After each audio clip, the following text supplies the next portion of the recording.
We get insight into the journey of a former Latin king who is on the road to redemption by helping others. We discuss the work of the Covenant House to protect and safeguard all children. Plus, we meet AC Mike in his quest to promote Atlantic City. It's all here on the next Latino Motion. Join us. Choose to get lost in the woods to gain experience in forest management. Choose to travel through time to understand the past. Choose to soar to pursue a career in dance. Stockton University offers 50 high-quality academic programs, small class sizes, and affordable tuition. Choose to match your interests and talents at one of New Jersey's nationally ranked universities. Latino Motion with Bert Lopez is presented by Latino Motion Public Affairs Media, a New Jersey nonprofit corporation, and Stockton University. This edition of Latino Motion with Bert Lopez is brought to you by the HD Studios at the campus of Stockton University. Funding for Latino Motion is provided by Atlanticare, a member of Geisinger, Atlantic City Electric, energy for a changing world, and South Jersey Gas. Welcome to Latino Motion, a weekly interview show highlighting issues impacting New Jersey's Latino community while advancing understanding of Latino cultural heritage and contributions to our society.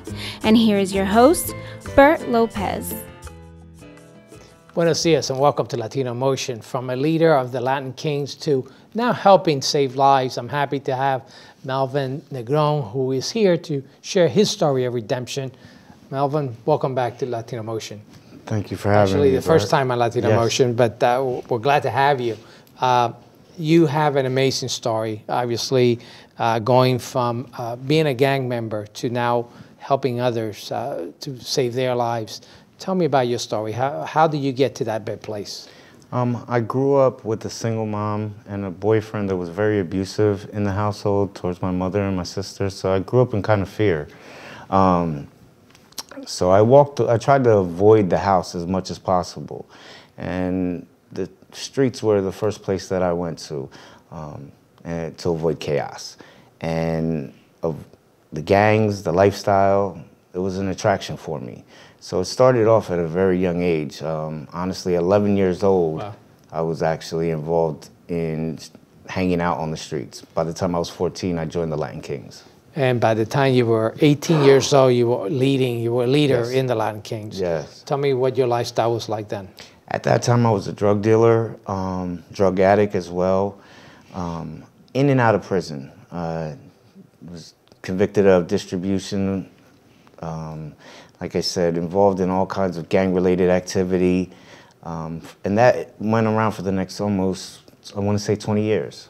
And it was the worst chaos that I did for myself on the streets than actually I was trying to avoid in the home. There was a turning point in your life. Tell me about that turning point that made you change course. My brother passed away in 2007 from the disease of addiction, and he was my baby brother, and his name was Kevin Negron, and he actually was the first step for me wanting to change. I never wanted to change. I glorified the lifestyle that I was in. But because of him and how close we were, I wanted to start to make the change. It didn't happen right away, though. October 27, 2016, while sitting in a prison cell in Trenton State Prison, I finally just couldn't do it anymore. Not that I had a lot of time or anything to do, but I call it my road to Damascus. I dropped to my knees for the first time and asked God to show me something different. I knew I had a different purpose. So from that point on, I made it a mission of mine to follow God and to follow the choices that He wanted me to make. And one of them was being a voice to the community and to the people and letting them know that someone like me can change and be accepted. Anyone can do it. And how well have that message and others have accepted you in making that change? Surprisingly, a lot of people accepted me with open arms. My job, RLS Logistics, gave me an opportunity when I came home from prison that I didn't think was possible. So I have a great job now. I have a career, actually. And then the people in the community, they always said they seen different in me. They seen me as a leader, as a gang member, but they seen me leading other things. And you're playing an important role in the community, which we want to cover in the next segment. We'll be right back with more Latino Motion.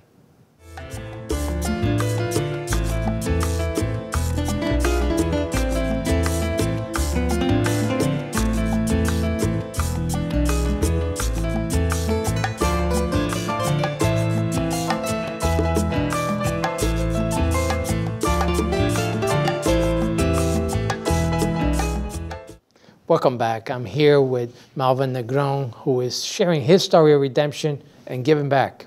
Yes. Giving back, obviously you're not doing it by yourself. You have others that you collaborated with to do that. Tell me about that.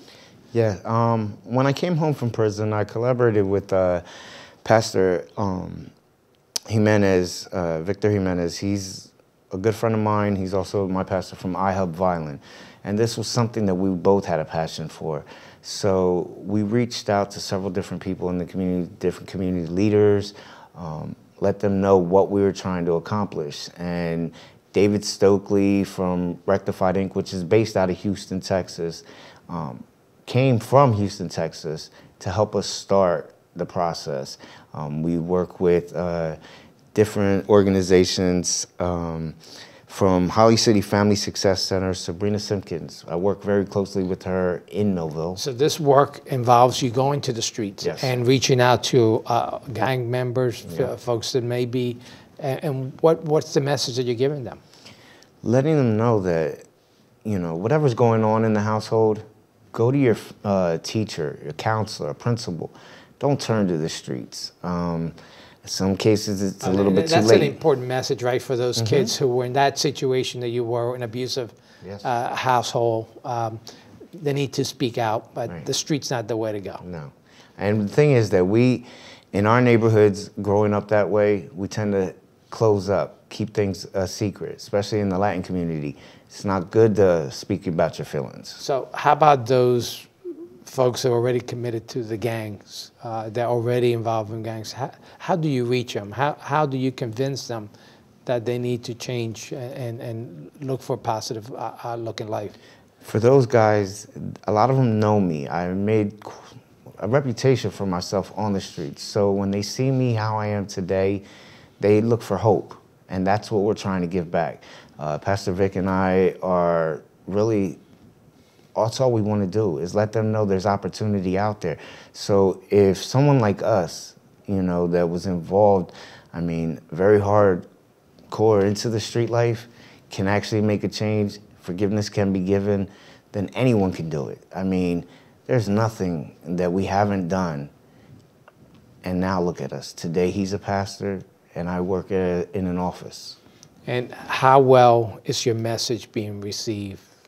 It's definitely being received, I mean, tremendously, a lot bigger than what I actually thought. And you're also doing some activities. I know you just recently did a Bless the Block event. Tell me about that. Yeah, we came together with several different organizations, like I said, Rectified Inc., Holly City Family Success Center, Cumberland County Sheriff's Department, Peculiar People, and a lot of community leaders were involved in it. We went to Delsey Gardens in Millville, and actually had an event, basketball tournament, had performers come, musicians and stuff come from out of state. So it's essentially getting your message out to the community, and I know you have other events coming up. Let's give out your information, website or phone number, so someone wants to get involved with you. Yeah, my phone number is 609-300-8209, and my email address is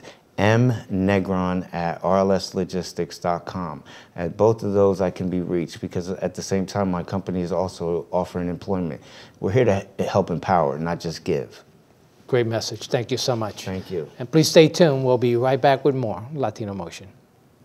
Latino Motion with Bert Lopez is presented by Latino Motion Public Affairs Media, a New Jersey nonprofit corporation. Join us online at www.latinomotion.tv. Find us on YouTube, Facebook, and Twitter. We encourage your comments and contributions for show topics. Welcome back to Latino Motion. I'm here with Leonard Moore. He is with the Covenant House to discuss their work in keeping the doors open for homeless youth and helping them to believe in themselves. Leonard, welcome to Latino Motion. Thank you very much. So you have a very important role here in the Covenant House, really taking care of the youth, homeless youth. Tell me a little bit about the work of the Covenant House. So Covenant House is a homeless shelter for young people between the ages of 18 and 21.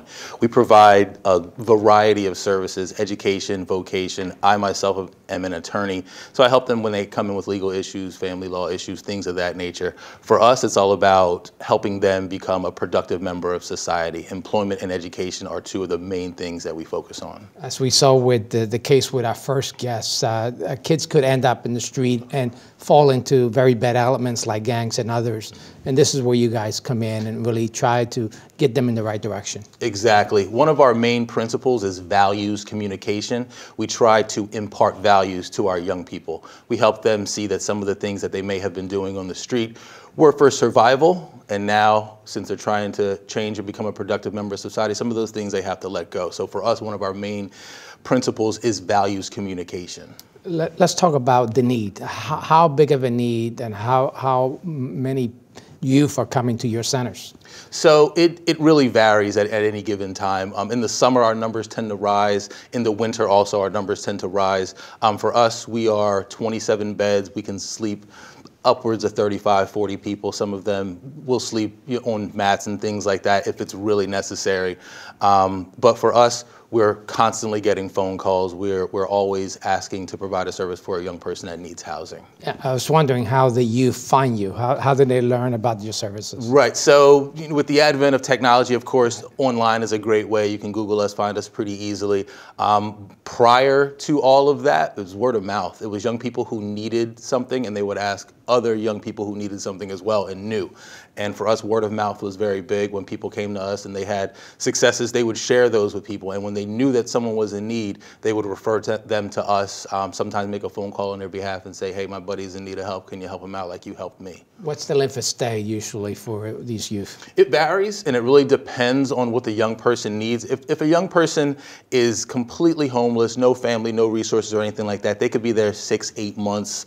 They might move on to our next program, which is called Rites of Passage, which is a bit more independent. For a lot of our kids, though, they may come and be there only for a month. They need to let things cool down at home, perhaps find a job, let some things blow over, or wait for the situation to get better for them to be able to return home. And certainly it's more than a shelter, and you indicated that you yourself are an attorney. Tell me how you help them maneuver through some of the legal issues. So for a lot of our kids, we're not dealing with hardened criminals. These are young people still. So a lot of the crimes that they commit are your minor drug offense crimes, your trespassing. If a young person is homeless, they'll trespass, they'll steal food, something like that. For us, it's all about making sure that that transgression doesn't lead to a lifetime of trouble and something that they can never recover from.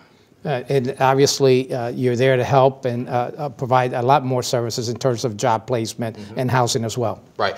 Job coaches on staff, educational specialists on staff. We send about 4 or 5 young people to college each year. So we want to continue that discussion. We're going to take a quick break. We'll be right back with more Latino Motion.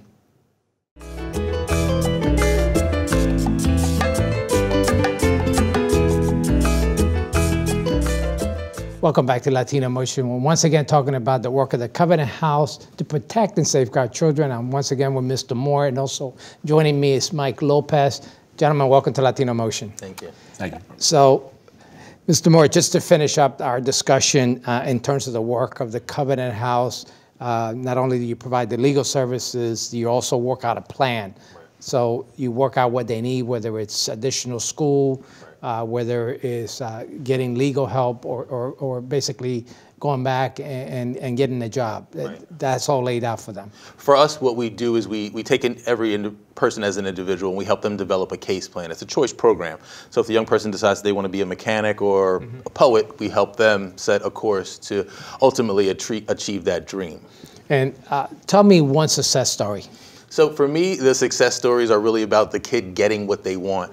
We had a young lady that is in Princeton right now. We've had more than a few young people graduate where we've attended their graduations and things like that, high school, college. Whenever we see a young person reach a milestone that we know is going to follow them for the rest of their life, we consider that a success story. And speaking of success, we got AC Mike here joining us as well. And Mike, you're involved with the Covenant House, and you've been a volunteer for at least 4 years. Tell me a little bit about your volunteer work with the Covenant House. Wow, so it's just one of those programs that's near and dear to my heart. With the age group, 18 to 22, sort of a forgotten age. You know, with my past experience working in corrections, you kind of see them come in at that early age, and then they can get lost and, you know, have a career of on the other side. So when I got familiar with it, it just was one of those things to get drawn into it. And Miss Jen Williams, she's one of the folks over there at the Covenant House. She, as you see me smile here, she grabbed me, brought me in, and you know what? It's passion to me now. So let's talk about this big event. It's called a Sleep Out? Yes, it's a Sleep Out. It's a Sleep Out, and Mike, you're participating in it. You have a team. Tell me about that. Yes, so we have about 4 or 5 members. Team AC Mike. And what it is, you don't have to have a team in order to be a participant. But we got together with 4 other folks, and we're raising money. We have a goal of $10,000 to raise by November 16th. We're at about $5,400 right now, myself $4,000, and it's just going. It's just moving at a astronomical rate, I would say. And the goal for the whole Sleep Out, I believe there's 17 teams then, is $200,000. So why is it so important to have this kind of participation and fundraising for the agency? What we try to do is make our young people's situations real to people. Not just theory, but really to see what it is to sleep out on the street for a night, to be cold, to be rained upon, things like that. This is what our young people go through before they get to our door. And for us, we feel like our donors, if they can connect to the pain that they're in, it will help inspire some passion and encourage them to work more for our young people. If someone wants to volunteer, what should they do? Contact us at the Covenant House. You can call our front desk, and we'll help you set up a volunteer application. There's a bit of a vetting process as young people that we're working with, so there's a background check involved and things like that. And you want to safeguard the children, obviously, and also safeguard the volunteers. Absolutely. Well, gentlemen, I appreciate the time. We're going to continue with AC Mike in the next segment. Thank you so much for joining us. Thank you very much and for having me. We'll be right back with more Latino Motion.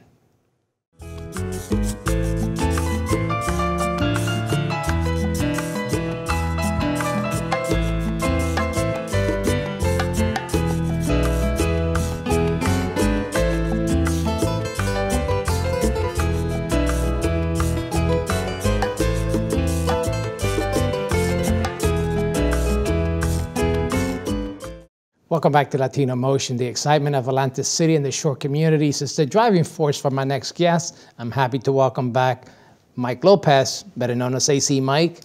Hey, thanks, Bert. And Mike, besides volunteering for the Covenant House, you're also known as AC Mike. What's that about? Well, what that's about is just the wanting to share Atlantic City with other people. It's not one of those self-proclaimed AC Mike. It was kind of humbling. People started saying, hashtagging me and AC Mike, you know, this, that sort of thing. Beep the horn in the city on Pacific or Atlantic Avenue, and it just was humbling. But the AC Mike thing is just sharing Atlantic City and what it has to offer to everyone, you know. So basically, on a regular basis, you're recording, doing interviews of happenings in Atlantic City. Tell me about some of those. So what we do for Team AC Bike is, like, I'm around, I'm on my bike, I'm walking, I'm driving, I work in the city. And when I see something going on, I stay tuned in, whether it's the paper, whether it's radio, or whether it's you watching your show and whatnot. So knowing what's happening, what's coming up in the city, and what people may want to hear. It's not always about the boardwalk or the casinos or whatever, which is cool. But, you know, some people want to know what's happening in Altman Park or Browns Park or at the playground or whatever it may be. So that's the sort of thing I try to bring everyone. You retired recently from corrections, and you picked up this new hobby that's become a lot more than a hobby, doing these, basically covering the community. Why do you think that's so important? Well, it is. Again, it's Atlantic City. It's a beautiful place. I retired in 2008 from the Atlantic County Department of Public Safety. It's a fancy word for the jail. Right. So it was like, do I want to get back in security or that sort of thing, or public service? And it was public service and getting involved And again, we just, as a kid, my mom and dad used to stick us in the station wagon, 8 of us, and some cousins, and just send us to Atlantic City and go play. So it was always all to me, and I got to live here. So. Let's talk about some of the coverage that you've done and some of the recent that are memorable to you. So gosh, September 20th, the grand opening of Stockton University in Atlantic City. This is something that we've heard about for so long, and man, it was awesome. It was totally awesome. And obviously, we opened up a few casinos. You were also there for that as well. Yes, Hard Rock and the Ocean Resort Casino. North end of the boardwalk is popping. Watching that building come back to life and the old Taj come back as Hard Rock AC. It's really 6,000, 6,500 people working now and people having fun. So what's your vision of AC a few years from now? So a few years from now, what I see, Bert, is with Stockton University, South Jersey Gas, the casinos, people getting involved, is just the revitalization. I mean, us as residents of Atlantic County, Atlantic City, stitching ourselves into the fabric of the city in a positive way and just joining forces. And I don't think we're going to get too many more chances. And it's a great place to be right now. As you well know, you live there, I live there. I wouldn't go any other place. What's next for AC Mike? What's next for AC Mike is we're going to be launching very soon AC Mike 247, 24/7. People say I don't sleep. I sleep, but only about 4 or 5 hours a night. And that's all I've ever slept. So I'm always out, whether it's the sunrises. We're going to do a sunrise show on Facebook and social media. Mike, thank you so much. I look forward to sharing some of that content right here on Latino Motion. Thanks for coming on the show. And thank you for joining us once again here on Latino Motion.